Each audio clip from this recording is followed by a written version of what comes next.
Hello friends, स्वागत है आपके अपने YouTube channel SK Sachin classes में। सामान्य विज्ञान अनेक प्रतियोगी परीक्षाओं में पूछे गए महत्वपूर्ण प्रश्न, टॉप 100 प्रश्न, प्रैक्टिस सेट और अपनी तारीख को जांचे। जो अनेक प्रतियोगी परीक्षाओं में महत्वपूर्ण प्रश्नों को शामिल किया गया है और ये ऐसे प्रश्न हैं जो अनेक प्रतियोगी परीक्षाओं में पूछे जा चुके हैं। तो ऐसे ही क्वेश्चन अगर पाना है तो हमारे चैनल को सब्सक्राइब कर लेना है। तो चलिए आज का सेशन स्टार्ट करते हैं। चलिए सेशन स्टार्ट करते हैं। हमारा पहला प्रश्न है, शरीर की सबसे बड़ी ग्रंथि कौन है? तो फर्स्ट का option number A is the right answer, यकृत। शरीर की सबसे बड़ी ग्रंथि यकृत है। अब नेक्स्ट हमारा अगला नंबर प्रश्न है, मनुष्य में मादा जनन अंग से किस हार्मोन का स्राव होता है? तो एस्ट्रोजन और प्रोजेस्टेरॉन, अर्थात हम कह सकते हैं option number C is the right answer, relaxin. अब नेक्स्ट है, मनुष्य में ऐच्छिक गतियों का नियंत्रण किसके द्वारा होता है? मनुष्य में ऐच्छिक गतियों का नियंत्रण किसके द्वारा होता है? तो थर्ड का option number C is the right answer, cerebrum. अब नेक्स्ट है, शरीर का तापक्रम कहाँ नियंत्रित होता है? शरीर का तापक्रम कहाँ नियंत्रित होता है? तो फोर का option number B is the right answer, hypothalamus में। शरीर का तापक्रम हाइपोथैलेमस में नियंत्रित होता है। Option number B is the right answer. ये ऐसे क्वेश्चन हैं जो वेरी मोस्ट इंपॉर्टेंट है और अनेक एग्जाम्स में पूछे गए क्वेश्चन हैं और टॉप 100 क्वेश्चन को शामिल किया गया है। इसीलिए अपनी तैयारी को अगर सफल बनाना है तो इन टॉप 100 क्वेश्चन को आराम से पढ़ना है। अब नेक्स्ट है, अमीबा में भोजन का अंतर्ग्रहण किसके द्वारा होता है? तो 5 का option number A is the right answer, कूटपात। अब नेक्स्ट है, निम्न में से कौन सा एंजाइम लार में पाया जाता है? तो 6 का option number D is the right answer, ptyalin hormone एक ऐसा हार्मोन है जो लार में पाया जाता है। Option number D is the correct answer.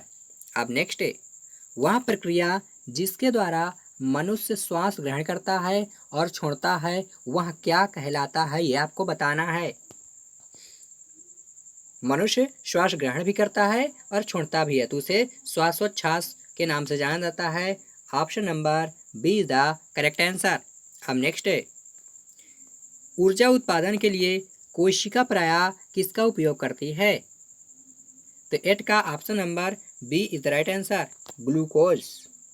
अब नेक्स्ट है, किसी अभिक्रिया द्वारा पौधे में ऑक्सीजन बाहरी वातावरण से कोशिकाओं में पहुंचता है। 9 का option number A is the right answer, विसरण। अब नेक्स्ट है, श्वसन की अभिक्रिया में खाद्य पदार्थों की परिणति क्या होती है? तो 10 का option number D is the right answer, विघटन। श्वसन की अभिक्रिया में खाद्य पदार्थों की परिणति विघटन होती है। Option number D is the correct answer. अब नेक्स्ट है, खाद्य पदार्थों का पौधे में स्थानांतरण का मुख्य रूप कौन सा है, ये आपको बताना है।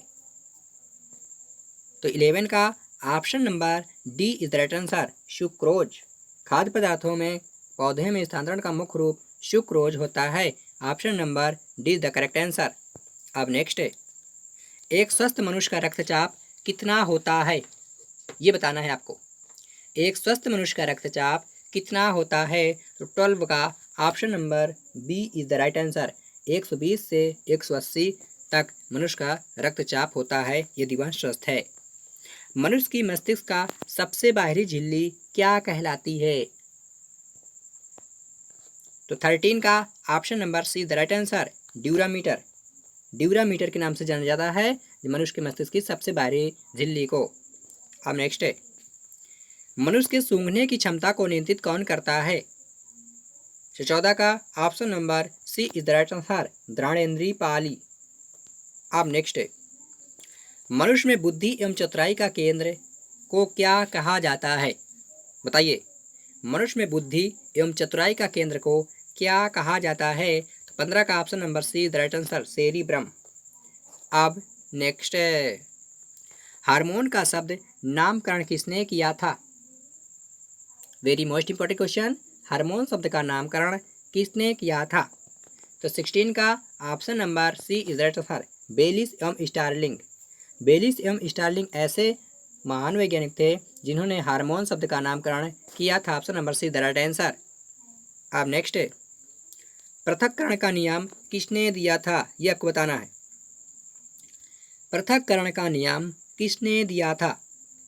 तो option number A is right answer, Mendel ने पृथक्करण का नियम दिया था। जीव विज्ञान शब्द का प्रयोग सर्वप्रथम किसने किया? तो option number A is right answer, Lamarck ने जीव विज्ञान शब्द का प्रयोग सर्वप्रथम किया। Option number A the right answer. जीव विज्ञान के जनक के नाम से जाना जाता है। वेरी मोस्ट इंपॉर्टेंट क्वेश्चन, जीव विज्ञान के जनक के रूप में किसे जाना जाता है? तो option number C is the right answer, अरस्तु को जीव विज्ञान के नाम से जाना जाता है, जो जीव विज्ञान के जनक के रूप हैं, अरस्तु। ठीक है। वनस्पति विज्ञान के जनक के नाम से कौन जाने जाते हैं? वेरी मोस्ट इंपॉर्टेंट क्वेश्चन, 20 का option number A is the right answer, Theophrast. Theophrast ऐसे महान वैज्ञानिक थे जिनको जनक के रूप में जाना जाता है कि उनसे जनक थे, वनस्पति विज्ञान के जनक थे। ठीक है, थियोफ्रेस्ट याद रखना। बॉटनी शब्द की उत्पत्ति किस भाषा के शब्द से हुई? बॉटनी शब्द की उत्पत्ति किस भाषा के शब्द से हुई? तो 21 का option number C is the right answer, Greek. Botany Greek. ठीक है। अब नेक्स्ट है, फाइकोलॉजी में किसका अध्ययन किया जाता है? तो 22 का option number B is the correct answer, शैवाल।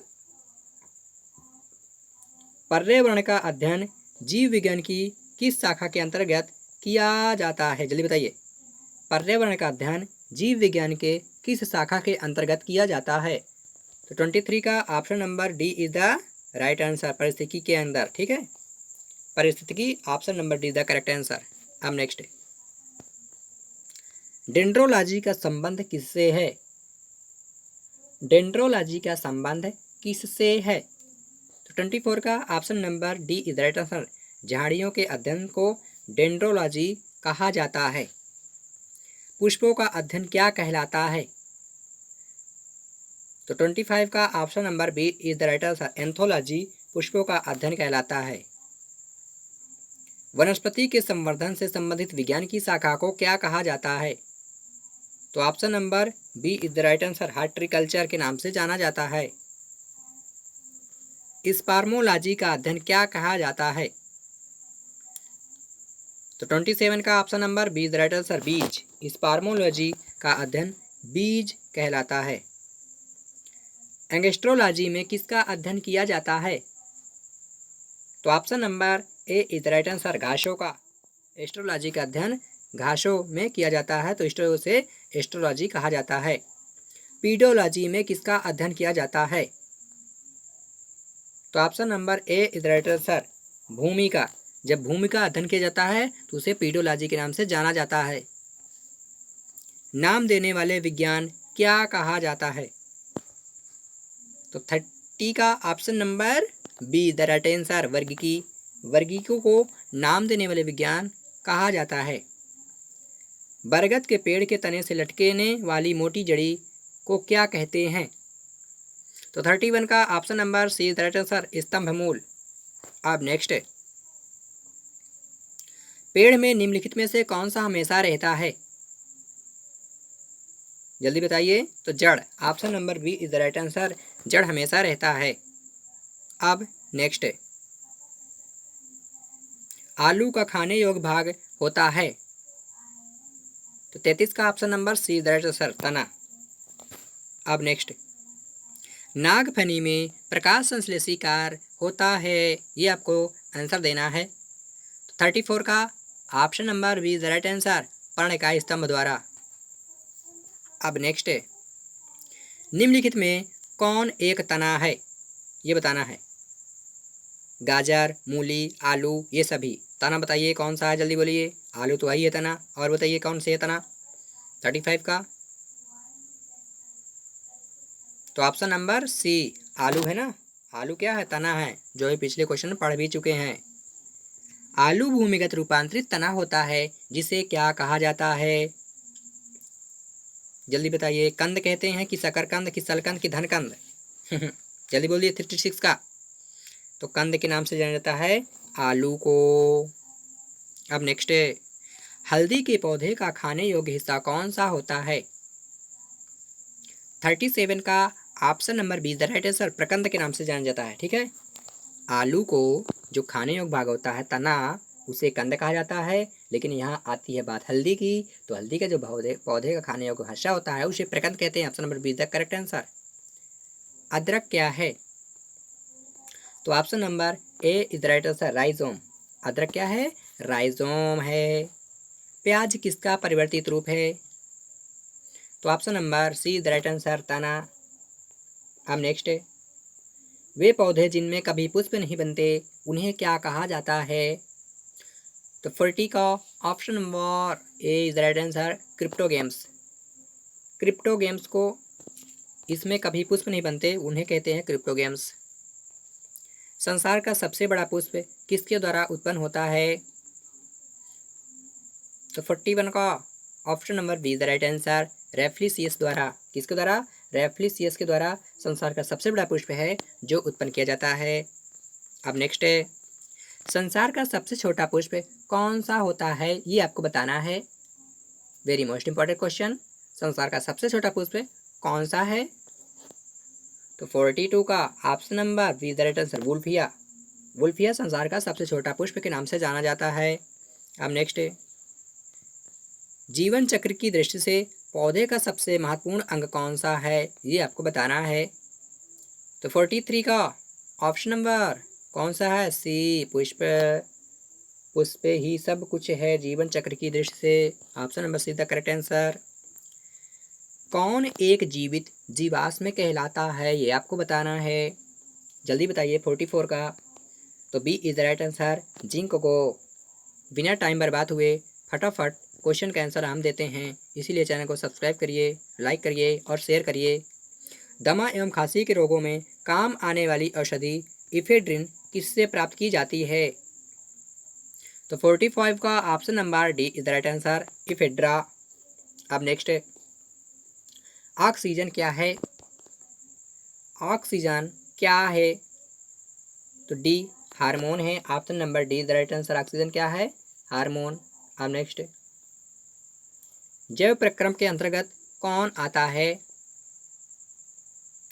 जैव प्रक्रम के अंतर्गत सभी आते हैं। Option number D the right answer, क्योंकि पोषण उत्सर्जन श्वसन सब जैव में ही उत्पन्न जीवों में ही होते हैं, तो सभी option number D the right answer. गोबर छत्ता किसके अंतर्गत आता है? ये आपको बताना है। 48 का आंसर दीजिए सभी लोग। तो option number A the right answer मृतजीवी। अब नेक्स्ट है, वायुमंडल में सामान्यतः CO2 कितना पाया जाता है? तो option number D the right answer 0.03% CO2 पाया जाता है। और न बात करें 78%, तो ये 78% क्या बचता है? Nitrogen gas. Oxygen 21%, carbon dioxide 0.03%। अब नेक्स्ट, छाया में पनपने वाले पौधों को क्या कहा जाता है? जल्दी बताइए। ऐसे पौधे जो छाया में पनपते हैं क्या कहलाते हैं? तो 50 का option number C the right answer sciophytes. Sciophytes को, जो छाया में पनपने वाले पौधे होते हैं, उन्हें सियोकाइट्स के नाम से जाना जाता है। मनुष्य में मुख्य श्वसन अंग क्या है? ये बताइए, फेफड़ा है कि नाक है? जल्दी बताइए मुख्य श्वसन अंग। तो 51 का जल्दी बताइए option number A is the right answer फेफड़ा। ठीक है, मनुष्य के मुख्य श्वसन अंग फेफड़ा है। बताना निम्न में से कौन सी बीमारी श्वसन तंत्र से संबंधित है? श्वसन तंत्र से बताइए, श्वसन तंत्र से संबंधित बीमारी का नाम बताइए। श्वसन तंत्र से संबंधित बीमारी का नाम बताइए। स्वतंत्र, हाँ, स्वतंत्र से संबंधित बीमारी का नाम बताइए। तो option number D is the right answer. B और सी दोनों। टीबी और निमोनिया एक ऐसी बीमारी है जो श्वसन तंत्र से संबंधित है। अब नेक्स्ट, उच्च रक्तचाप की अवस्था को क्या कहते हैं? 53 का option number C the right answer hypertension. Hypertension उच्च रक्तचाप की अवस्था को कहा जाता है। Option number C the right answer. मछलियों में उत्सर्जी पदार्थ क्या है? ये आपको बताना है। 54 का सभी लोग आंसर दीजिए जल्दी। 54 का तो option number C the right answer ammonia. मछलियों में उत्सर्जी पदार्थ को अमोनिया कहते हैं। अमोनिया होती है मछलियों में, चाहे जो मछली हो उस मछलियों में जो है उत्सर्जित पदार्थ अमोनिया कहलाती है। ठीक है, अमोनिया होती है जो उत्सर्जित करते हैं। अच्छा बताइए 55 का, पौधे में आवश्यकता से अधिक जल की किस प्रक्रिया द्वारा बाहर निकाले जाते हैं, ये बताना है। पौधे में आवश्यकता से अधिक जल किस प्रक्रिया द्वारा बाहर निकाले जाते हैं। तो 55 का ऑप्शन नंबर बी वाष्पोत्सर्जन। ठीक है, वाष्पोत्सर्जन कहाँ से होता है, पत्तियों से होता है, तना से होता है, जड़ों से होता है। ठीक है, वाष्पोत्सर्जन। ठीक है, मतलब भाप बनकर उड़ जाता है। 55 का option number B is the right answer. अच्छा बताइए 56 का आंसर दीजिए सभी लोग। निम्न में से किसे प्रकाश संश्लेषी अंगक कहते हैं, फटाफट आंसर दीजिए सभी लोग। निम्न में से किसे प्रकाश संश्लेषी अंगक कहते हैं। तो 56 का option number B is the right answer, पत्ती। ठीक है, तो पत्ती को जो है प्रकाश संश्लेषी अंगक कहते हैं, क्योंकि पत्ती से ही सब कुछ संभव है। पौधे में गैसों के आदान प्रदान के लिए रहते हैं।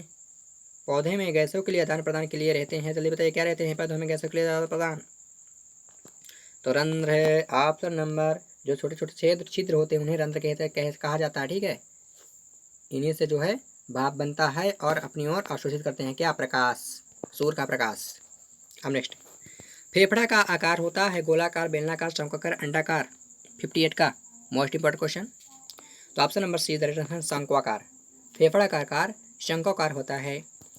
भोजन का पाचन किस प्रकार की अभिक्रिया कहलाती है। तो 59 का ऑप्शन नंबर ए अपचयन अभिक्रिया। भोजन का पाचन अभिक्रिया मतलब उपचयन। 59 ठीक है, उपचयन कहलाता है। रक्त में ग्लूकोज की मात्रा नियंत्रित रहता है। रक्त में ग्लूकोज की मात्रा नियंत्रित करता है, कौन नियंत्रित करता है 60 का। तो ऑप्शन नंबर डी, इंसुलिन के कारण। Option number D the right answer. Humulin शब्द का प्रयोग किसके लिए किया गया है, ये आपको बताना है। फटाफट आंसर सभी लोग दीजिए, क्योंकि मोस्ट इंपॉर्टेंट क्वेश्चन है। ठीक है, और ऐसे शब्द हैं, ऐसे क्वेश्चन हैं जो अनेक प्रतियोगी परीक्षा में पूछे जा चुके हैं। ठीक है, उन्हीं क्वेश्चन हम लेकर आते हैं डेली। हम उन्हीं क्वेश्चनों को डेली कराते हैं जो प्रतियोगी परीक्षा पूछे जा चुके हैं। ठीक है, तो 61 का आंसर दीजिए जल्दी से। तो 61 का ऑप्शन नंबर डी दर्शन एक वैक्सीन। अब नेक्स्ट, उद्योग में रेनिन का उपयोग किसके लिए किया जाता है। रेनिन दूध है क्या, जल्दी बोलिए क्या है। उद्योग में रेनिन का उपयोग किसके लिए किया जाता है। 62 का 62 का जल्दी बोलिए। एंजाइम। ठीक है, option number B right answer. Rennin enzyme दूध में पाया जाता है ना। आनुवांशिक इंजीनियरिंग से उत्पन्न जीवाणु का उपयोग किसके आर्थिक उत्पादन के लिए किया जा सकता है, ये बताना है। तो 63 का option number C right answer, human insulin. अब नेक्स्ट ये आपको बताना है। बताइए 64 का, निम्न में से कौन सा कथन एंटीबायोटिक के लिए सत्य नहीं है। कौन सा कथन एंटीबायोटिक के लिए सत्य नहीं है। देखिए पहला नंबर कह रहा है, प्रथम एंटीबायोटिक खोज अलेक्जेंडर ने की थी। एंटीबायोटिक शब्द एस वाकमैन ने 1942 में दिया।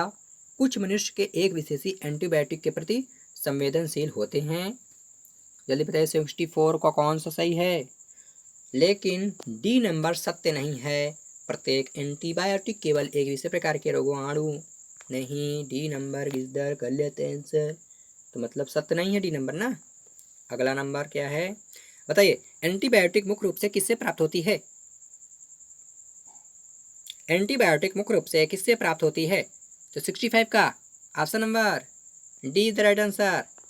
ए और बी दोनों मतलब फफूंद और साइनोबैक्टीरिया के द्वारा एंटीबायोटिक मिलती है, ये बताना है। 66 का, निम्न में से कौन से एक सूक्ष्म जीव को साइट्रिक अम्ल के उत्पादन में काम में लेते हैं। तो ऑप्शन नंबर 66 का सी नंबर एस्परजिलस नाइगर। अब नेक्स्ट हमारा अगला नंबर प्रश्न है, ऐसी औषधि जिसका उपयोग कैंसर के उपचार में किया जाता है। बताइए ऐसी औषधि का नाम बताना है आपको कि जिसका उपयोग कैंसर के उपचार में किया जाता है। Option number A B C और डी में कौन सा करेक्ट होगा। तो 67 का option number A is the correct होगा, इंटरफेरोन। इंटरफेरोन एक औषधि है जिसका उपयोग कैंसर के उपयोग में किया जाता है। प्रोपियोनिक बैक्टीरिया किसका मुख्य स्रोत है। प्रोपियोनिक बैक्टीरिया किसका मुख्य स्रोत है? तो B is the right answer, कार्बोलिमिन। Option number B is the right answer. Vinegar सिरका का निर्माण एल्कोहल से किसके द्वारा किया जाता है? तो 69 का option number C right answer, एसेटिव गेक्टर एसिटिक। निम्न में से किसका उपयोग एल्कोहल के औद्योगिक उत्पादन में किया जाता है? निम्न में से किसका उपयोग एल्कोहल के औद्योगिक उत्पादन में किया जाता है? तो 70 का option number D is the right answer, Saccharomyces. Option number D is the right answer. Biogas में पाई जाती है जल्दी, biogas biogas bio bio bio मेरी मोस्ट इंपॉर्टेंट क्वेश्चन है बायोगैस। ठीक है, जल्दी बोलिए। 71 का, तो 71 का कार्बन डाइऑक्साइड मतलब बोल सकते हैं CO2, ठीक है, और मीथेन CH4 और हाइड्रोजन H2, ये जब मिलते हैं ना तो बायोगैस का निर्माण करते हैं। तो option number C is the right answer, 71 का सी करेक्ट होगा। अब नेक्स्ट 71 का सी नहीं, कार्बन डाइऑक्साइड मीथेन और हाइड्रोजन बी होगा, सॉरी बी होगा, ठीक है। कार्बन डाइऑक्साइड CO2 होगा, मीथेन होगा और हाइड्रोजन गैस होगा, ठीक है। तो B is the right answer. अब नेक्स्ट, जैव ऊर्जा एक ऊर्जा है जो प्राप्त होती है, जैव ऊर्जा एक ऊर्जा है जो प्राप्त होती है जैव स्रोतों से। कहाँ से? जैव स्रोतों से। Option number A the right answer. अब नेक्स्ट, अनवीकरणीय ऊर्जा के स्रोतों का उदाहरण बताइए। अनवीकरणीय ऊर्जा के स्रोत का उदाहरण बताइए। 73 का option number B the right answer, petroleum एक अनवीकरण ऊर्जा है, ठीक है। पेट्रोलियम पादप का एक उदाहरण बताइए। पेट्रोलियम पादप का उदाहरण बताना है आपको। 74 का जल्दी दीजिए आंसर सभी लोग। Most important question, euphorbia Lathyrus, ये ऐसे क्वेश्चन हैं जो स्टूडेंट पढ़ के जाते हैं लेकिन भूल जाते हैं।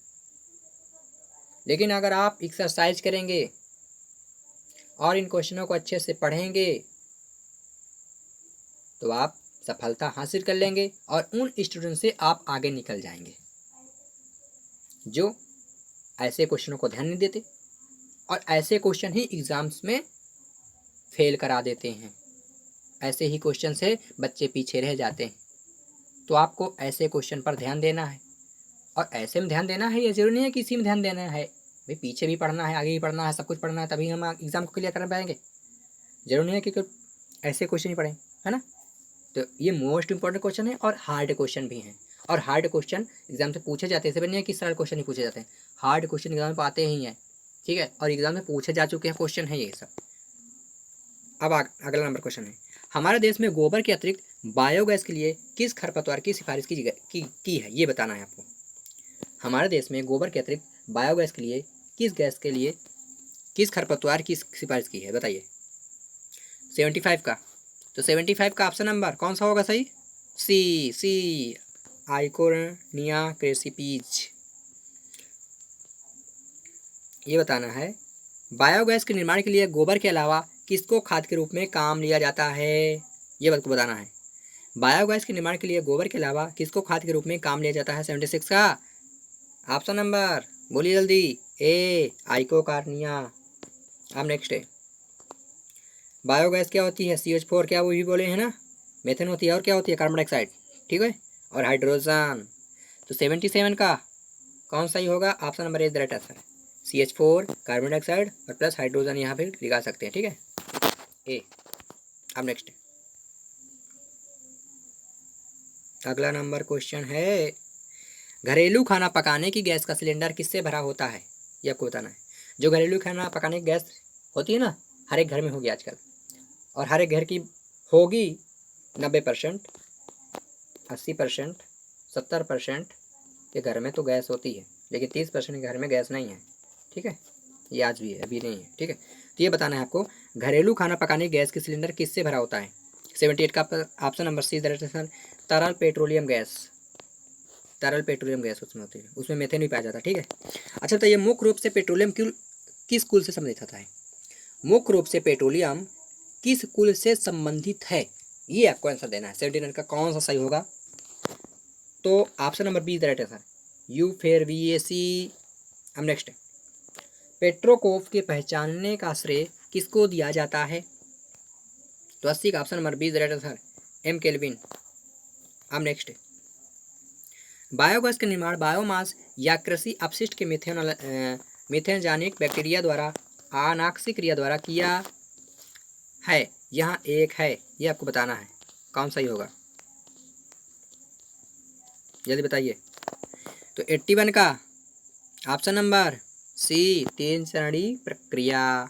अब नेक्स्ट हमारा 22 का क्वेश्चन नंबर 82, निम्नलिखित कौन सा स्रोत नवीकरणीय जैव ऊर्जा का नहीं है, ये आपको बताना है, जल्दी बताइए। निम्नलिखित कौन सा स्रोत नवीकरणीय जैव ऊर्जा का नहीं है, नहीं है भैया, ये बताना है 82 का। तो 82 का ऑप्शन नंबर डी, कोल। देखो लकड़ी है, चाकोल है, बायोगैस है, बायोगैस जैसे CH4 है, CO2 है और H2, ये बायोगैस कहलाती है। जब ये तीनों पदार्थ मिलते हैं, तीनों गैस मतलब CH4 methane gas, carbon dioxide gas और हाइड्रोजन गैस, जब तीनों गैस मिलते हैं तो बायोगैस का निर्माण करती है। तो option number D is the right answer, coal gas. निम्नलिखित में कौन सा सूक्ष्म जीव शीर्ष पनीर में उपयोग आता है, ये आपको बताना है। यहाँ पर सही निम्नलिखित, ठीक है। निम्नलिखित कौन सा सूक्ष्म जीव शिव पनीर में उपयोग में आता है, ये आपको बताना है। तो 83 का ऑप्शन नंबर ए राइट आंसर, प्रोपियोनिबैक्टीरियम। अब नेक्स्ट, वायरस संक्रमण के बाद संक्रमित कोशिकाओं द्वारा कुछ पदार्थ मुक्त किए जाते हैं, यह पदार्थ कहलाते हैं, ये आपको बताना है। वायरस संक्रमण के बाद संक्रमित कोशिकाओं द्वारा कुछ पदार्थ मुक्त किए जाते हैं, यह पदार्थ कहलाते हैं। तो 84 का option number C right answer, interferon, ठीक है, इंटरफेरोन कहे जाते हैं। निम्नलिखित में से कौन सा वैक्सीन उत्तक संवर्धन से संबंधित है, ये आपको बताना है। तो 85 का option number C is the right answer, anti rabies. Anti rabies एक ऐसे उत्तक संवर्धन है जो वैक्सीन उत्तक संवर्धन से संबंधित है, anti rabies, option number C is the right answer. Humulin को कौन से प्रकार के ट्रांसजेनिक सूक्ष्मजीव से तैयार किया जाता है, जल्दी बताइए। आप सभी लोग आंसर दीजिए, खटाखट। नहीं देना है तो आप याद कर लीजिए, इनको सबको अपने दिमाग में बैठा लीजिए। 86 का option number is the right answer, Escherichia coli. अब नेक्स्ट, क्रोई प्रोटीन प्राप्त किया जाता है, जल्दी बताइए। 37 का option number is the right answer, Bacillus thuringiensis, ठीक है। अब नेक्स्ट, बायोगैस में सम्मिलित है CH4 CO2 H2, अभी बता चुके हैं, B is the right answer. Biogas important है, बहुत इंपॉर्टेंट है, बायोगैस बहुत इंपॉर्टेंट है, बहुत। बायोगैस CH4 CO2 और hydrogen, option number B is the right answer. अब नेक्स्ट, सिट्रिक अम्ल उत्पादित करता है, सिट्रिक अम्ल, सिट्रिक अम्ल उत्पादित किया जाता है। तो option number A is the right answer, Aspergillus niger. Vitamin 212 का निर्माण किसके द्वारा किण्वन के दौरान होता है, ये आपको बताना है। विटामिन 212 का निर्माण किसके द्वारा किण्वन के दौरान होता है। तो 90 का option number C is right answer, propionibacteria के द्वारा होता है। अब नेक्स्ट, निम्न में से कौन सा आयनिक डिटर्जेंट है, निम्न में से कौन सा आयनिक डिटर्जेंट है। तो 91 का option number D is the right answer, HDS। अब नेक्स्ट, सिट्रिक अम्ल से अम्ल किससे प्राप्त होता है, सिट्रिक अम्ल किससे प्राप्त होता है। तो Aspergillus niger, option number B is the right answer. अब नेक्स्ट, सेक्रोमाइजिसिस सिरेविसिस किसके निर्माण में काम आती है, बताना है आपको। सेकेरोमाइजिसिस सेरेविस किसके निर्माण में काम आती है। तो 93 का option number is the right answer, ethanol, ठीक है। एथेनॉल का फार्मूला क्या होता है, पता है एथेनॉल का, मेथेट। कार्बन कितने होंगे मेथेट में, पढ़ चुके होंगे, क्या बताना है आप सभी लोगों को, C2 होंगे, ठीक है। मेथेट होगा और HO होगा यहाँ पर, ठीक है। यहाँ पर हाइड्रोजन बना लेना, जितने हाइड्रोजन हो। नेक्स्ट, जल प्रदूषण का सूचक है, जल प्रदूषण का सूचक है ई कोली, क्या है, E coli, option number A is the right answer. 94 का option number A is the right answer होगा ना, 94 का कौन सा सही होगा, जल्दी बताइए। 94 का ए ही होगा ना, ई कोली। अब नेक्स्ट, ई कोली है। आज के कृषक धान की फसल 50% तक वृद्धि किसके उपयोग द्वारा कर सकते हैं, आज के कृषक धान की फसल 50% तक वृद्धि किसके उपयोग द्वारा कर सकते हैं। तो 95 का option number C is the right answer, Azolla pinnata में साइनोबैक्टीरिया द्वारा, साइनोबैक्टीरिया द्वारा। गोबर गैस में गोबर की विघटित करके गैस उत्पन्न करता है, गोबर गैस में गोबर को विघटित करके गैस उत्पन्न करता है वायरस की शैवाल कि मेथोजोनिक जीवाणु कवक, कौन सा जीवाणु, कौन सा वायरस, कौन सा कीड़ा ऐसा है जो मतलब गोबर गैस को विकृत करके गैस उत्पन्न करता है, ये आपको बताना है। तो 96 का ऑप्शन नंबर सी दर्शन, मेथेनोजेनिक जीवाणु होता है एक है जो विघटित कर देता है गोबर को और गैस उत्पन्न कर देता है। आप नेक्स्ट, निम्न से कौन सा युग में जैव उर्वरक का है? सभी लोग फटाफट आंसर दीजिए जल्दी जल्दी। निम्न में से कौन सा युग में जैव उर्वरक का है? टॉप 100 है क्वेश्चन, ठीक है। तो 97 का option number is right answer, azolla तथा बीजीए। अब नेक्स्ट, प्राणी कोशिका संवर्धक प्रौद्योगिकी का आज का सर्वाधिक अनुप्रयोग किसके उत्पादन में हो रहा है? ये आपको बताना है आंसर। तो 98 का option number C is right, vaccine. अब नेक्स्ट बताइए, बोलो। जैविक उपशिष्ट के अवायवीय पाचन के दौरान जैसे कि बायोगैस बनाने में होता है, निम्नलिखित में से कौन सा अंश अपघटित नहीं होता है? तो 99 का option number B is right answer, lignin. अब नेक्स्ट, ये इम्पॉर्टेंट क्वेश्चन है, ये बताइए कि हाल ही में भारत सरकार ने पेट्रोल में अल्कोहल को मिलाने की इजाज़त दे दी है। हाल ही में भारत सरकार में पेट्रोल में अल्कोहल मिलाने की इजाज़त दे दी है। पेट्रोल में कितनी मात्रा अल्कोहल मिलाने की इजाज़त दी है, ये आपको बताना है। जल्दी बताइए कितने परसेंट अल्कोहल होगा? तो option number A is right answer, 5%। Petrol में 5% अल्कोहल होता है, ठीक है। आज के पेट्रोल जो बिक रहे हैं उसमें 5% अल्कोहल है। सरकार ने कहा है कि 5% अल्कोहल मिलाओ और पेट्रोल बेचो, ठीक है। कोई मना नहीं, 5% अल्कोहल है पेट्रोल में आज की युग में जब चल रहा है, ठीक है। आई होप ये वीडियो आपको पसंद आई होगी। अगर आपको मेरी वीडियो पसंद आई हो तो चैनल को सब्सक्राइब, लाइक और शेयर करना मत भूलिए, क्योंकि अगर आप हमारे चैनल को सब्सक्राइब करते हैं, लाइक करते हैं, शेयर करते हैं तो हमें मोटिवेट होते हैं हम लोग, डिमोटिवेट नहीं होते हैं, और वीडियो ज़्यादा बनाते हैं और इम्पोर्टेंट क्वेश्चन आपको कराते हैं और आपको सफलता मिलती है, ठीक है। अगर आपको ऐसी वीडियो पाना है तो चैनल को सब्सक्राइब करना है और शेयर करना है, लाइक करना है, ठीक है। तो आज का सेशन यहीं पर समाप्त करते हैं। एक नए सेशन के साथ, एक अच्छी वीडियो के साथ, इंपॉर्टेंट क्वेश्चन के साथ अगले सेशन में पुनः मिलते हैं। तब तक के लिए इजाज़त दीजिए, तब तक के लिए इजाज़त दीजिए। जय हिंद, वंदे मातरम, जय श्री कृष्णा। सब बोलो हर हर महादेव, वंदे मातरम।